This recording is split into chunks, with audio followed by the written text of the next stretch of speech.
News కు స్వాగతం. ముందుగా హెడ్లైన్స్. ఆ బాధ నాకు తెలుసు, నా తండ్రి కూడా. కేంద్ర మంత్రి రామ్మోహన్.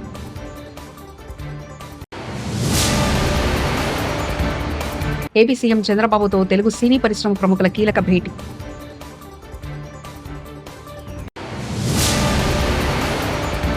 తోలు తీస్తామన్న లీడర్లెక్కడ? బాధితురాలికి సత్యదేవ్తో వివాహం జరిపించాల్సిందే మార్గాని భరత్.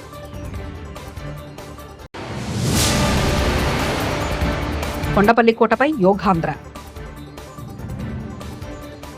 అహ్మదాబాద్లో ఈ నెల 12న జరిగిన ఎయిర్ ఇండియా విమాన ప్రమాద ఘటన తీవ్ర దిగ్భ్రాంతికి గురిచేసింది. ఈ దుర్ఘటనలో విమానంలో ఉన్న 242 మందిలో 241 మంది ప్రాణాలు కోల్పోగా ఒక్కరు మాత్రం మృత్యుంజయుడిగా నిలిచారు. ఇక విమానం మెడికల్ కాలేజ్ హాస్టల్లోకి దూసుకెళ్లడంతో 33 మంది మెడికల్ కూడా ప్రాణాలు కోల్పోయారు.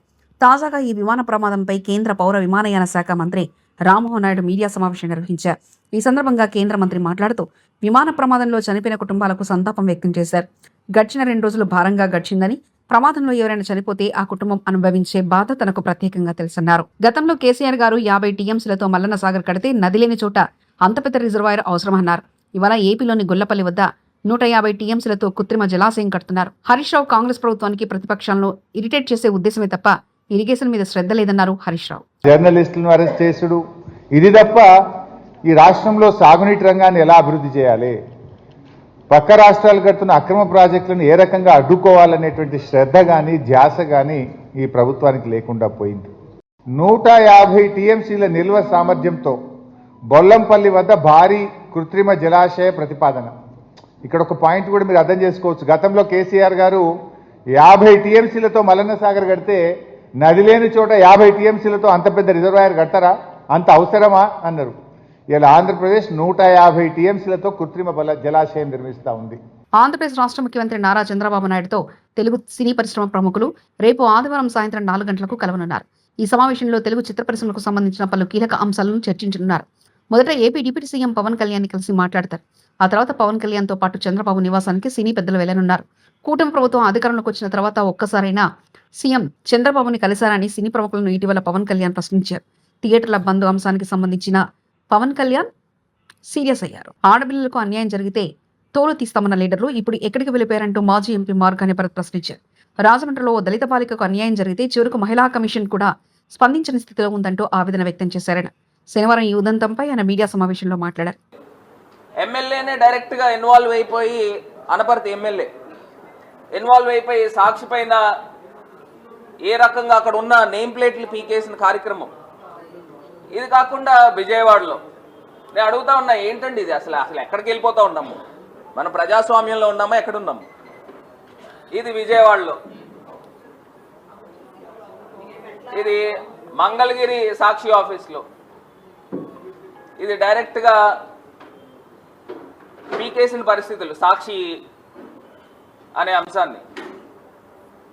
సో ఈ రకంగా ఏలూరులో అయితే డైరెక్ట్గా సాక్షి ఆఫీస్ని తగలబెట్టేసిన కార్యక్రమం, డైరెక్ట్గా లోపలికి వెళ్ళి మంటలు పెట్టేసిన కార్యక్రమం. నేను అడుగుతా ఉన్నా, మరి ఇది ప్రజాస్వామ్యం అంటారా అని అడుగుతా ఉన్నా. దీన్ని ఏమని అంటారో అని అడుగుతున్నా. ఇప్పుడు మీరు డైరెక్ట్గా ఆర్గనైజ్డ్గా తెలుగుదేశం పార్టీ నాయకుల్ని ఎమ్మెల్యేలని పంపించి సాక్షి ఆఫీసుల్ని ధ్వంసం చేసే కార్యక్రమము, తగలబెట్టే కార్యక్రమము రాష్ట్ర వ్యాప్తంగా పలు చోట్ల జరిగింది. మరి నేను అడుగుతా ఉన్నా, ఇదే చంద్రబాబు నాయుడు గారిని, ఇదే ఆంధ్రప్రదేశ్ రాష్ట్ర పోలీస్ శాఖను అడుగుతా ఉన్నా, ఈ జరిగిన ఘటనలపైన మీరు ఎక్కడెక్కడ ఎవరెవరిపైన కేసులు నమోదు చేశారని అడుగుతా ఉన్నా. ఇది ప్రజాస్వామ్యంలో ఉన్నామా? సుప్రీంకోర్టే డైరెక్ట్గా ఇది ఫ్రీడమ్ ఆఫ్ స్పీచ్ని ఇది కాపాడాలి, పరిరక్షించాలి అని సుప్రీంకోర్టే వ్యాఖ్యలు చేసినప్పుడు, మీరు నేరుగా ఇలాగా దాడులు చేయించినప్పుడు వీళ్ళపైన మీరు ఎవరెవరిపైన ఏ ఏ కేసులు కట్టారు అని చెప్పేసి నేను సూటిగా ప్రశ్నిస్తా ఉన్నా. తల్లికి గౌరవం కూడా ఇవ్వలేని వాళ్లు తల్లికి వందనం గురించి మాట్లాడడం విడ్డూరంగా ఉందని బీసీ సంక్షేమ శాఖ మంత్రి ఎస్ సవిత మీడియా సమావేశంలో మాట్లాడారు. కోట్ల రూపాయలు తల్లి వందనం కింద డైరెక్ట్ తల్లిదండ్రుల అకౌంట్లోకి అమౌంట్ క్రెడిట్ అయిందనే విషయం కూడా తెలియజేస్తూ, తల్లిదండ్రులు ఒక పక్క, పిల్లలు ఒక పక్క నిజంగా చాలా ఆనందంగా ఉన్నారన్న విషయాన్ని కూడా మీకు తెలియజేస్తున్నాం. గత ప్రభుత్వం చేసిన అప్పులు కట్టుకుంటూ ఈరోజు మరీ చంద్రబాబు నాయుడు గారు డిప్యూటీ సీఎం పవన్ కళ్యాణ్ గారు, ఒక పక్క యువగళం అధినేత, ఈరోజు తల్లి వందనం ఇవ్వటం నిజంగా చాలా ఆనందంగా ఉంది.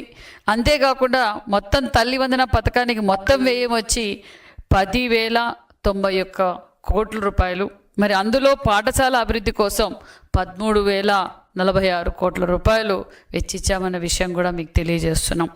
మరి గత ప్రభుత్వంలో ఈ తల్లి వందనం కూడా ఇంట్లో ఎంతమంది బిడ్డలుంటే అంతమందికి తల్లి వందనం అందజేసామన్న విషయాన్ని కూడా మీకు తెలియజేస్తున్నాం. ఒకరు ఉంటే 13,000, ఇద్దరుంటే 26,000, ముగ్గురుంటే 36,000, నలుగురుంటే 52,000, 5 మంది బిడ్డలుంటే 65,000 రూపాయలు అందజేశామన్న విషయాన్ని కూడా మీకు తెలియజేస్తున్నాం.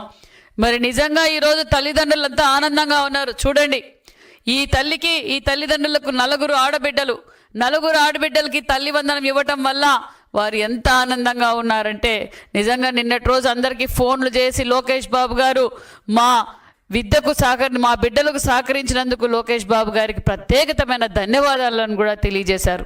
అంతేకాకుండా మరి ఈ తల్లిదండ్రులకు 4 బిడ్డలు, మరి ఈ తల్లిదండ్రులకు 5 మంది బిడ్డలు, వాళ్ళకు 65,000 రూపాయలు నిన్న క్రెడిట్ అయ్యింది. వాళ్ళ ఖాతాల్లో 65,000 మందికి పడింది. 65,000 రూపాయలు పడింది అనే విషయం కూడా తెలియజేస్తున్నాం. మరి ఒకే కుటుంబానికి 4 నలుగురికి తల్లి వందనం అందిందని కూడా మీడియాలో అంతా వచ్చింది. మరి గత ప్రభుత్వం ఎన్నికల సమయంలో నా చెల్లమ్మలు, నా బిడ్డలు, నేను ప్రతి బిడ్డకు మేనమామని చెప్పుకున్నారు. అధికారంలోకి వచ్చిన తర్వాత ఏ విధంగా మోసం చేశారో మీరు అందరూ చూశారు. అమ్మఒడి కింద ఇంట్లో ఎంతమందికి ఉంటే అంతమందికి జగన్మోహన్ రెడ్డి గారు ఓ పక్క, భారతిరెడ్డి గారు ఓ పక్క, వైసీపీ పార్టీ వాళ్ళంతా ఎంతమందికి ఉంటే అంతమందికి అమ్మఒడి ఇస్తామని చెప్పి ఓటేయించుకొని కుర్చీలో కూర్చున్నాక మోసం చేశారన్న విషయం మీకు తెలియజేస్తున్నాం. రాష్ట్రంలో విద్యా వ్యవస్థ పూర్తిగా నాశనమైందని మాజీ మంత్రి మేరగ నాగార్జున మండిపడ్డారు. మా హయాంలో స్కూల్ టాయిలెట్స్ మెయింటెనెన్స్ కోసం అమ్మఒడి నిధుల నుండి 1,000 రూపాయలు తీసుకుంటే విష ప్రచారం చేశారు. మరి ఇప్పుడు 2,000 రూపాయలు ఎందుకు కట్ చేస్తున్నారు లోకేష్ అంటూ మేరగ నాగార్జున ప్రశ్నించారు. 87,41,885 మంది విద్యార్థులు ఆ లెక్కలు చెప్తా ఉన్నారని చెప్తే వారందరికీ 15 వాళ్ళ కాడకి తల్లికి వందనం ఇస్తే దరిదాపు 13,112 కోట్ల రూపాయలు ఇవ్వాల్సి వచ్చేది. మీరు ఇచ్చింది ఎంత? 8,745 కోట్లు. అంటే 1/3 విద్యార్థులకు పంగనామాలు పెట్టేశారు. లేరా తల్లికి వందనం అంటే? దానికి అనేక నిబంధనలు మళ్ళీ తీసుకొచ్చారు. ఒక ఇంట్లో ఫీజు రీఎంబర్స్మెంట్ తీసుకుంటుంటే తల్లికి వందనం లేదంట. మీరే చెప్పారుగా, ఇంటిలో ఎంతమంది చదువుకుంటే అంతమందికి ఏ చదువుని చూడకుండా తల్లికి వందనం ఇస్తారని చెప్పారుగా. మరి ఇదేంటి నిబంధన? అసలు ఫీజు రీఎంబర్స్మెంట్ సంబంధించి వసతి దీవెన, విద్యా దీవెన అది ఒకటి అడ్డం పెట్టారు. అవి ఎప్పుడు వస్తాయో తెలియదు, ఎప్పుడు వేస్తారో తెలియదు. దానిని తల్లికి వందనంతో లింక్ పెట్టి ఆపేశారు. ఒకటి, ఇంటర్ చదివే వరకు ప్రతి విద్యార్థికి 15,000 రూపాయలు మీరు తల్లి అకౌంట్లో వేస్తారని చెప్పితే తల్లులందరూ ఎదురు చూస్తే చివరికి మీరు పొద్దుపోయేదాకా ఆ తల్లులు ఎదురు చూస్తే మీరు పూర్తిగా దాన్ని గాలి వదిలేశారు. అది ఎంత దారుణం అంటే, ఒక ఇంట్లో ఒక ఫీజు రియంబర్స్మెంట్ పొందుతుంటే తల్లికి వందనం లేదంటున్నారు. కేంద్ర రాష్ట్ర ప్రభుత్వాలు ఇచ్చే ఉపహార వేతనాలు పొందుతూ ఉంటే తల్లికి వందనం లేదంటున్నారు. కుటుంబానికి సంబంధించిన బియ్యం రేషన్ కార్డు లేకపోతే తల్లికి వందనం లేదంటున్నారు. ఈ సంవత్సర కాలంలో ఒక్క రేషన్ కార్డు అన్నా మీరు ఇచ్చారని అడుగుతా ఉన్నా. ఇచ్చారా మీరు? శ్రీశైల భ్రమరాంబ మల్లికార్జున స్వామి ఆలయంలో భక్తుల రద్దీ పెరిగింది. వరుసగా 2 రోజులు సెలవులు కావడంతో దేశం నలుమూలల నుంచి భక్తులు భారీగా తరలి వచ్చారు. దీంతో క్యూ కాంప్లెక్స్లో నిండిపోయాయి. స్వామివారి సర్వదర్శనానికి 5 గంటల సమయం పడుతుంది. క్యూ లైన్లలో భక్తులకు అల్పాహారం, మంచినీరు, చిన్నారులకు పాలు, బిస్కెట్లు పంపిణీ చేస్తున్నారు.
ఖైరతాబాద్ కాంగ్రెస్ పార్టీలో వర్గపోరు. కాంగ్రెస్ పార్టీ సభలో దానం నాగేందర్ వర్సెస్ కార్పొరేటర్ విజయారెడ్డి.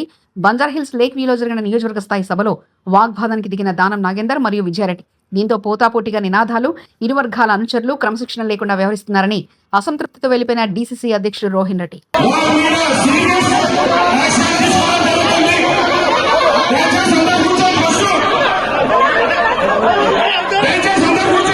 యోగాకు ప్రాచుర్యం కల్పించేందుకు ఎన్టీఆర్ జిల్లాలోని చారిత్రక కొండపల్లి కోటపై యోగాంధ్ర కార్యక్రమాన్ని జిల్లా యంత్రాంగం ఘనంగా నిర్వహించింది. కలెక్టర్ లక్ష్మీషతో పాటు ఏపీ ఎన్జీఓస్ రాష్ట్ర అధ్యక్షులు విద్యాసాగర్, జిల్లా అధికారులు, వందలాది మంది యోగా సాధకులు ఈ కార్యక్రమంలో పాల్గొన్నారు. కలెక్టర్ స్వయంగా కొండపల్లి కోటపై వివిధ యోగాసనాలు వేశారు. జూన్ 21న నిర్వహించనున్న అంతర్జాతీయ యోగా దినోత్సవ సన్నాహాల కార్యక్రమంలో భాగంగా గత నెల 21 నుంచి జిల్లా వ్యాప్తంగా వివిధ ప్రాంతాల్లో యోగాంధ్ర కార్యక్రమాలు నిర్వహిస్తున్నారు. యోగాతో పాటు పర్యటనగా అందరి దృష్టిని ఆకర్షించేలా కొండపల్లి కోటపై యోగాభ్యసనాల కార్యక్రమాలు నిర్వహించారు.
ఆ బాధ నాకు తెలుసు.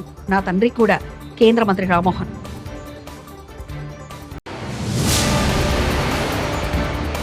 ఏపీ సీఎం చంద్రబాబుతో తెలుగు సినీ పరిశ్రమ ప్రముఖుల కీలక భేటీ.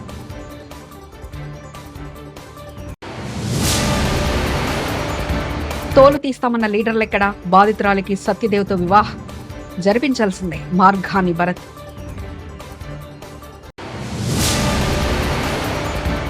కొండపల్లి కోటపై యోగాంధ్ర. ఇవి బులెటిన్ విశేషాలు.